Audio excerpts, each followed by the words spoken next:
సికింద్రాబాద్ లోని doctor Narayana college of hotel management లో 100% job guarantee 966365 అమ్మంటే అనురాగం, అమ్మంటే ఆత్మీయత, అమ్మంటే లాలన. ఇలా అమ్మ గురించి ఎన్ని చెప్పుకున్నా ఎంత చెప్పుకున్నా తక్కువే. అలాంటి అమ్మ కోసం ఒక అద్భుతమైన పాటను రాశారు ప్రముఖ లిరిసిస్ట్ మిట్టపల్లి సురేంద్ర గారు. ఆ పాటని ఇంకా అద్భుతంగా పాడి అందరి మదిలోనూ నిలిచిపోతున్నారు జాన్వి అని చెప్పేసి తెలుగు రానటువంటి అమ్మాయి. అమ్మ పాడే జోల పాట అమ్మలోని తీయదనాన్ని ఎంత బాగా అందించిందో అది వింటుంటే ఒక అద్భుతమేమో ఇది అనిపిస్తోంది. ఇప్పటికే మిలియన్లు పైగా వ్యూస్ని సొంతం చేసుకున్న వాళ్ళ పాటని మరోసారి వాళ్ళ గొంతుకలతో మనకు వినిపించేందుకు ఇప్పుడు మన స్టూడియోలో ఉన్నారు. వాళ్ళిద్దరూ కూడా ఒకసారి ఇద్దరితో మాట్లాడేద్దాం. నమస్తే అండి. నమస్తే. How are you? I'm fine. ఎలా ఉన్నారు? సూపర్ ఉన్నా. తెలుగు రాదు కదా, అందుకని ముందు అమ్మాయి హౌ ఆర్ యు అని అడిగి తర్వాత మిమ్మల్ని పలకరించాను. No problem.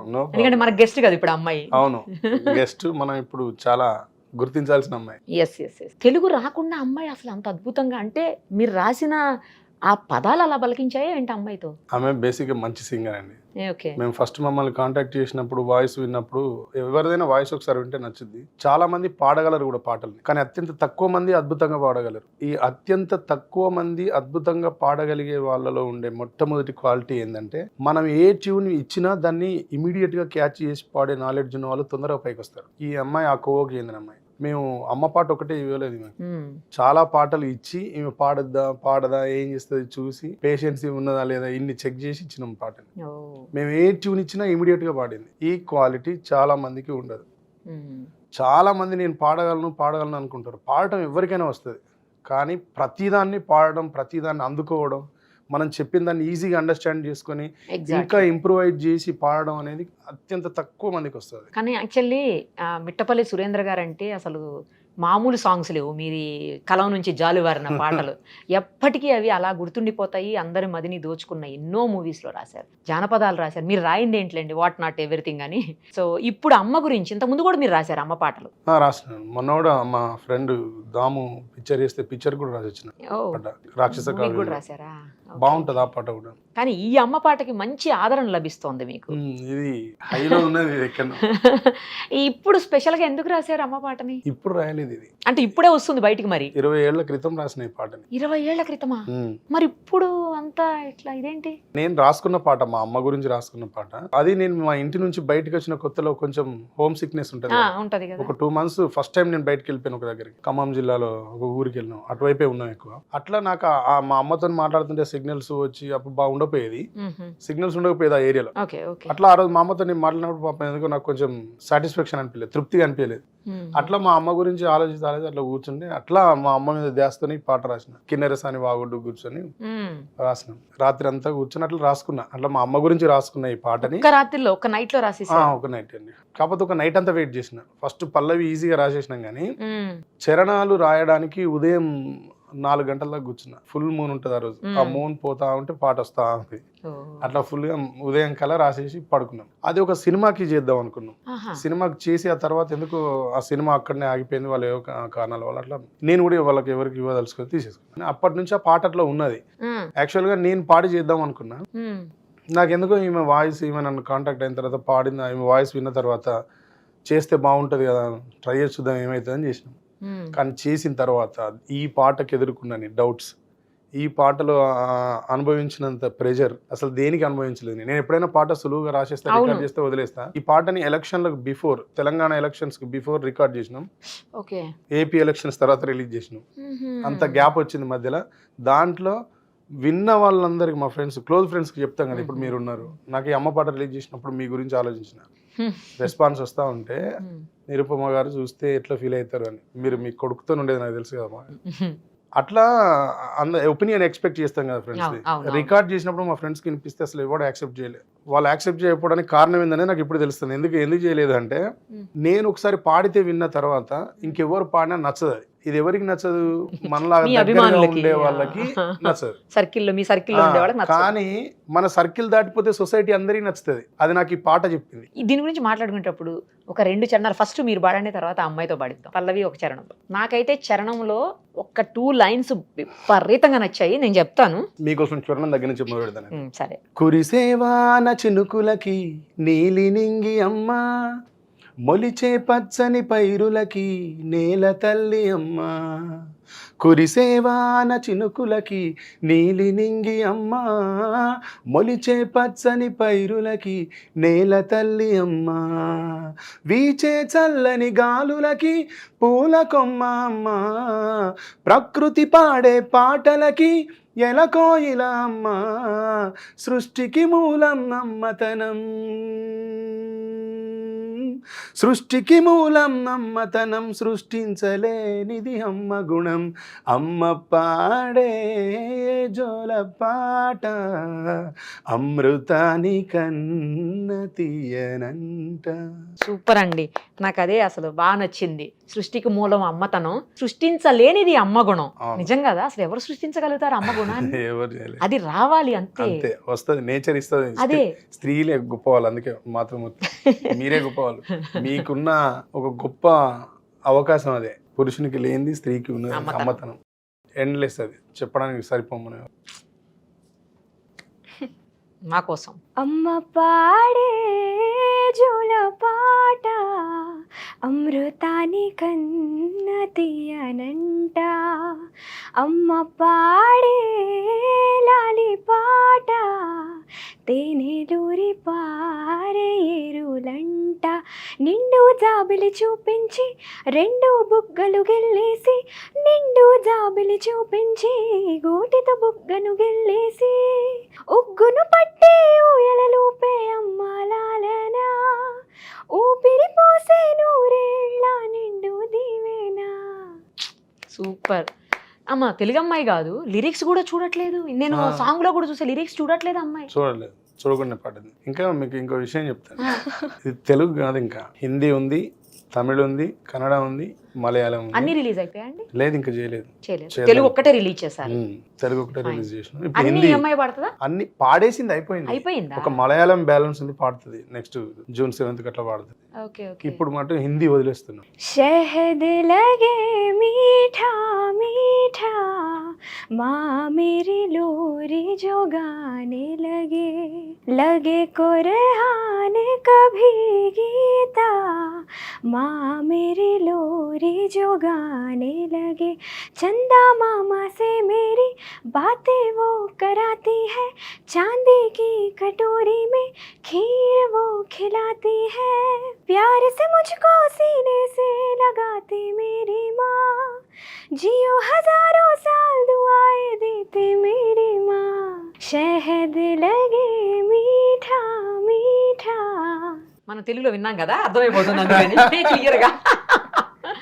సూపర్. అసలు వేరే ఏ లాంగ్వేజ్ లో పాడగలుగుతుందా? ఇంకా పాడుతుంది. తమిళ్ గానీ కన్నడ గానీ పాడే ముందు సారీ చెప్పాలి అందరికి.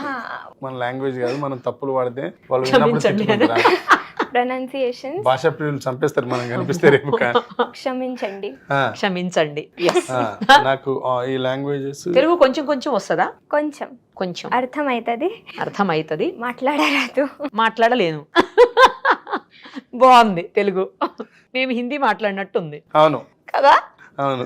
అమ్మ పాడుం താലാട്ട് അമൃതത്തെ വിടവും എനിക്കിരതേ, അമ്മ പാടും മാറിരാരോ തേൻ സിന്ധും നദിയായി പായ്கிறதே, വെള്ളി നിലവിനെ കാട്ടെത്താൻ നഖത്താൽ കണത്തെ കിള്ളിത്താൻ, വെള്ളി നിലവിനെ കാട്ടെത്താൻ നഖത്താൽ കണത്തെ കിള്ളിത്താൻ, ഊട്ടി വിട്ടി ഉഞ്ചലാട്ടും നമ്മാറുതൽ ഉയരൈ കാക്കും നൂറാണ്ട് నల్వాల్తుకల్.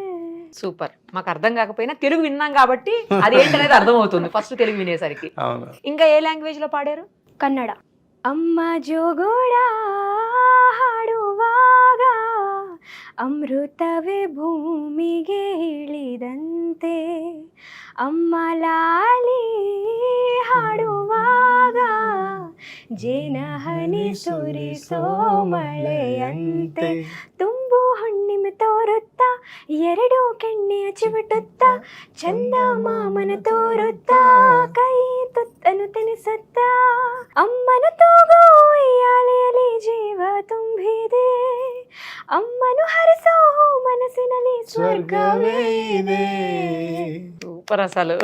ఇద్దరు కలిసి తెలుగు పాడండి ఒక్కసారి. అమ్మ పాడే జోల పాట అమృతాని కన్న తీయనంట, అమ్మ పాడే లాలి పాట తేనెలూరి పారేరులంట, నిండు జాబిలి చూపించి రెండు బుగ్గలు గిల్లేసి, నిండు జాబిలి చూపించి గోటితో బుగ్గను గిల్లేసి, ఉగ్గును పట్టి ఊయలలుపే అమ్మ లాలన, ఊపిరి పోసే నూరేళ్ల నిండు దీవెన, కురిసేవాన చినుకులకి నీలి నింగి అమ్మ, మొలిచే పచ్చని పైరులకి నేల తల్లి అమ్మ, వీచే చల్లని గాలులకి పూల కొమ్మ అమ్మ, ప్రకృతి పాడే పాటలకి ఎలకోయిల అమ్మ, సృష్టికి మూలం అమ్మతనం సృష్టించలేనిది అమ్మ గుణం, అమ్మ పాడే జోల పాట అమృతాని కన్న తీయనంట, నింగిని తాకే మేడలకి పునాది రాయి అమ్మ, అందం పొందిన ప్రతిశిలకి ఉలిగాయం అమ్మ, నింగిని తాకే మేడలకి పునాది రాయి అమ్మ, అందం పొందిన ప్రతిశిలకి ఉలిగాయం అమ్మ, చీకటి చెరిపే వెన్నెలకి జాబిల్లి అమ్మ, లోకం చూపే కన్నులకి కంటి పాప అమ్మ, అమ్మంటే అనురాగ జీవని, అమ్మంటే అనురాగ జీవని, అమ్మ ప్రేమే సంజీవని, అమ్మ పాడే. బాబోయ్, అందం పొందే ప్రతి శిలకి ఉలిగాయని అమ్మ. ఉలి గాయం చేస్తుంది అనుకుంటాం కానీ శిల లోపల శిల్పానికి జన్మనిస్తుంది అని చెప్పి. అందమైన శిలకి రూపాన్ని ఇస్తోంది అమ్మ. ఇలా గూస్ బంప్స్ వస్తున్నాయి అండి కొన్ని వర్డ్స్ మళ్ళీ మళ్ళీ వినాలనిపిస్తున్నాయి. చాలా గ్రేట్ సాంగ్, అసలు చాలా బాగా రాశారండి సురేంద్ర గారు. ప్రతి అమ్మకి ఈ పాట అంకితం, అవునా కదా? నిజంగా వాళ్ళు సొంతం చేసుకున్నారు కూడా. మేము సాంగ్ రిలీజ్ చేసినప్పుడు ఫ్లాప్ అయిపోద్ది అనుకుని ప్రిపేర్ అయ్యి రిలీజ్ చేసినాం. ఎందుకంటే ఫ్లాప్ అవుతుందా? నో నేను యూట్యూబ్ ప్లాట్ఫామ్ మీద లేను కానీ ఇంతకాలం నేను యూట్యూబ్ మీద పాటలు చేయలేదు. పాలిటిక్స్ లో ఉన్నాం, తర్వాత మూవీస్ వస్తే చేసిన ఫ్రెండ్స్ ఇవన్నీ నేను చేయలేదు యూట్యూబ్ లో. దాని వల్ల ఏం చేసిన అంటే సాంగ్ కంపోజింగ్ అంతా అయిపోయిన తర్వాత అందరినీ కనుక్కున్నప్పుడు యూట్యూబ్ స్టార్స్ అంతా ఏం చెప్పారంటే ఈ పాట రీచ్ అవ్వకపోవచ్చు అన్న, మీరు పెద్దగా ఎక్స్పెక్టేషన్స్ ఏం పెట్టుకోవద్దు అని చెప్పింది. అయినా మీరు ఫుల్ టైం దీన్ని కేటాయిస్తాం అనుకుని అమ్మ పాటతో వస్తున్నారు ఎందుకన్నా కూడా అడిగిన. అట్లా నాకు ఎక్కడ ఉంది అసలు సొసైటీ ఏడ ఉందో నాకు అర్థం కాలేదు. అప్పుడు నేను కన్ఫ్యూజ్ అయినాను. నిజంగా వినర్ ఏమో, కనెక్ట్ అవ్వరేమో పీపుల్, నిజంగానే నష్టపోతామేమో అని అనిపించింది. కానీ ఈ సక్సెస్ అంతా ఒక దగ్గర నుంచి డ్రైవ్ అయింది మేడం, ఒక దగ్గర నుంచి స్టార్ట్ అయింది. మదీన్ ఎస్కే అని మ్యూజిక్ కంపోజర్ ఉంటాడు. యాక్చువల్గా ఈ పాటను నేను కొచ్చిలో చేయించిన. అక్కడ ఒక బ్యాండ్ ఉంటుంది సిస్కో డిస్కో అని, వాళ్ళతో వర్క్ చేయించిన. అక్కడ నుంచి తీసుకొచ్చే ట్రాక్ ఈయనకి వినిపించిన మదీన్ దీనికి ఎట్లా ఉంది ఒకసారి విని చెప్పామంటే అతను విని ఏం చేసిందంటే అసలు పాట అంతా బాగుందన్న, వెస్టర్నైజ్ ఉంది. మనం యూట్యూబ్ అనుకుంటున్నాం కాబట్టి కొంచెం ఇండియన్ రిథమ్స్ తర్వాత ఇంకా కొంచెం గిటార్స్ వేయించి చేస్తే బాగుంటుందన్న, అట్లా చేయించండి బాగుంటుందన్న, హిట్ అయిద్దన్న పాట అని చెప్పి. ఇదేదో నువ్వే చెప్తాము రూట్ అంటే అరుణ్ అని మ్యూజిక్ కంపోజర్ ఉంటాడు, అంటే గిటార్స్ కూడా బాగా ప్లే చేస్తాడు. ఇప్పుడు ఇండస్ట్రీ అంతా ఆయనే చేస్తారు, తెలుగు తమిళ్ అంతా అందరూ చేస్తూ ఉంటారు, రైమాన్ కూడా చేస్తారు. ఆయనకు చెప్తే ఆయన ఈ guitars Indian rhythms additional programming తోని పాట నెక్స్ట్ లెవెల్కి లిఫ్ట్ చేసింది. ఆయన అక్కడి నుంచి మళ్ళీ ఇదంతా ట్రాక్ అంతా కంపోజ్ అయిన తర్వాత అన్న ఇవన్నీ మిక్స్ చేయాలంటే వినయ్ గారి దగ్గరికి వెళ్ళండి బాగా చేస్తారని చెప్పింది. మళ్ళీ ఇంకో చోట వినయ్ గారి దగ్గరికి వెళ్తే ఆయన దాన్ని బాగా సౌండ్ డిజైన్ ఎక్సలెంట్ చేసి ఇచ్చిండు. ఈమె వాయిస్ ని ఇంకా సూపర్ గా ఇంప్రూవైజ్ చేసి ఇచ్చిండు. అక్కడి నుంచి దీన్ని తీసుకొచ్చి నేను విన్న పాట ఫైనల్ అవుట్పుట్ వచ్చినాక విని ఓకే బాగున్నది ట్రాక్, ఏం చేద్దాం దీన్ని వీడియో చేద్దామని నాకు ఫ్రెండ్ ఉంటాడు, V6 ఛానల్లో స్టార్ట్ అయిన ఇద్దరం. అవి మైక్ టీవీకి అన్ని సాంగ్స్ వీడియోస్ అన్నీ ఆయనే చేసేది. తిరుపతి అని డిఓపి. ఆయనకు పాట పంపించి చెప్పిన తిరుపతిది ఒకసారి విను పాట, విని నీ ఒపీనియన్ చెప్పి ఈ పాట మనం చేద్దాం బాగుంటుంది తమ్ముడు, నువ్వు ఒకసారి ఆలోచించు అని చెప్పిన. ఆయన విని నెక్స్ట్ డే నాకు ఫోన్ చేసి చెప్పిండు, అన్న పాట చాలా బాగుందన్న, ఇది స్లోగా రీచ్ అయ్యింది, మనం అనుకున్నంత స్పీడ్గా వెళ్ళదు, కానీ దీన్ని మనం బాగా షూట్ చేద్దామన్నా, మీరు చెప్పండి దాన్ని చెప్తే చేద్దామన్నా. అంటే నేను ఒక స్టూడియో బుక్ చేసిన, మేకింగ్ స్టూడియో చేద్దాం అనుకోని, మేకింగ్ వీడియో తీద్దాం అనుకొని చేసిన. ఈమె కూడా ముంబై నుంచి వచ్చింది. ఆ రికార్డింగ్ థియేటర్కి ఈ డైరెక్టర్ తిరుపతి, నేను, ఈమె, లైట్ మ్యాన్ అందరం వెళ్ళిపోయిన తర్వాత ఆయన ఫస్ట్ చూసి డిస్టర్బ్ అయ్యింది బాగా ఆ స్టూడియోని చూసి. ఈ స్టూడియో వద్దన్నా, డబ్బులు పోయినా పర్వాలేదు కానీ ఈరోజు షూట్ క్యాన్సిల్ చేయను అని చెప్పిండు. ఏం చేద్దాం తమ్ముడు అన్న, క్యాన్సిల్ చేసినాం. ఆయన ఉండి అన్న పాట చాలా బాగున్నది, ఎవ్వరు వినకపోయినా పర్వాలేదు, నువ్వు ఎంత అద్భుతంగా మోడర్న్గా దీన్ని కంపోజ్ చేసినావో అంతే మోడర్న్గా దీన్ని షూట్ చేద్దాం, నాకు ఒక 2 days టైం అన్న, నేను అంతా ప్లాన్ చేసి చెప్తాను. అప్పుడు 2 days టైం తీసుకొని ఏం చేసినా, నాకు రికార్డింగ్ థియేటర్ కావాలి మాట్లాడన్నా అంటే సికింద్రాబాద్లో రిథమ్ ఆన్లైన్ థియేటర్ ఉంటుంది, దాన్ని మాట్లాడి టైం తీసుకొని మేము దాంట్లో ఆయన చిన్న చిన్న లైట్స్ పెట్టి డిజైన్ చేసిండు మేడం. ఇంత కూడా ఉండదు రూమ్, అది దీంట్లో ఆఫ్ ఉంటుంది, చిన్న చిన్న బ్యాటరీ లైట్స్ పెట్టి ఆ అంబియన్స్ క్రియేట్ చేసిండు, అట్మాస్ఫియర్ క్రియేట్ చేసిండు ఆ లైటింగ్ తోని. చాలా రిచ్ గా కనబడుతుంది వీడియో. అవును, చాలా బాగుంది. ఆ వర్క్ అంతా ఆ డిఓపి అండ్ డైరెక్టర్ తిరుపతి ఆయన టీమ్దే. అది నాకు దాని కష్టం ఉంది అయితే ఈ పాట వెనక. అవును, ఇవన్నీ చేసిన తర్వాత కూడా మళ్ళీ పోస్టర్ డిజైన్ చేయాలి. ఇప్పుడు దీంట్లో ఏమో ఒక్కదాని ఫోటో వేస్తే మళ్ళీ చూడండి, అతను కూడా పోస్టర్ డిజైన్ చేసిన అబ్బాయి పేరు సాగర్ ముదిరాజ్. అతను కూడా చాలా మంచి ఫాలోవర్ నా లిటరేచర్కి. ఆయన ఏం చేసిండు, అన్నీ అయిపోయి నేను పోస్టర్ చేయమని పంపించిన తర్వాత ఈ అమ్మాయిది ఫోటో పెట్టి చేసిండు. ఏదో డెఫిషియన్సీ ఉందన్న, అంత బాగుంది కానీ ఏదో లోపం అనిపిస్తుంది అన్న అంటే, ఏం చేద్దాం తమ్ముడు అన్న నేను చెప్తాను అన్నాడు. ఆయన చెప్తాను అన్నాడు, మర్చిపోయాడు. నేనే మళ్ళీ ఆయనకు ఫోన్ చేస్తే ఎక్కడో తమ్ముడు అంటే, బల్కంపేట ఎల్లమ్మ గుడి దగ్గర అన్నారు, మీ ఇక్కడ రూమ్లో ఉన్నాను. నేను మిట్టు అని ఇంకో తమ్ముడు ఇద్దరం కారు పట్టుకొని పోయి కూర్చొని ఆయన తీసుకొని వచ్చినాం. ఒక జ్యూస్ అమ్ముతారు కదా, జ్యూస్ పాయింట్లో ఆయన ల్యాప్టాప్ పట్టుకొని వస్తే జ్యూస్ పాయింట్లో కూర్చొని డిజైన్ చేసిండు అంతా. Thumbnail design, poster design, title design, మా ఇద్దరు ఫోటోలు వేసేటప్పుడు ఈమె ఫోటో పక్కన నా ఫోటో వేసి చూసిండు. అన్న నీ ఫోటో వేస్తే బాగుంది, జనాలకు కూడా తెలుస్తుంది మీరు ఎంకరేజ్ చేస్తారని. ఆ ఐడియా కూడా అబ్బాయిదే, సాగర్ ముదిరాజ్దే.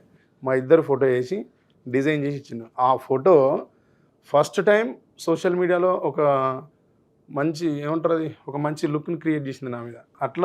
ఇట్లా ఒకరినక ఒకరు అందరు దానికి బాగా తోడైంది మేడం. మేము ఫస్ట్ ఫ్లాప్ అయిపోద్ది అనుకున్నాం, కానీ మాకు తెలియకుండానే ఇంతమంది దాన్ని డిజైన్ చేసి బతికించారు. ఒక్కొక్క హ్యాండ్ ఒక్కొక్క రకంగా చేసి బతికించారు. దాన్ని ఫస్ట్ లిరిక్స్ ఆబ్వియస్లీ అండి.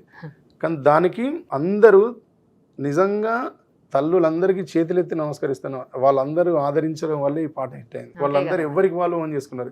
ఇప్పటికీ నేను 2 million+ దాటిపోయింది మేడం.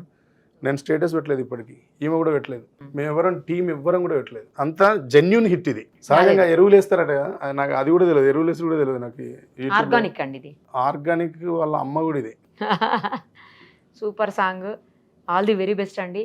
మీరు ఇందాకే చెప్పినట్టు అమ్మలందరికీ ఈ పాట అమ్మ పాట అంకితం. అవును, అమ్మలందరికీ అంకితం, ఈ అమ్మకు కూడా అంకితం. Thank you so much. Thank you. Suman టీవీలో మీ పర్సనల్ అండ్ బిజినెస్ ప్రమోషన్స్ కోసం కింది నెంబర్కి కాంటాక్ట్ చేయండి.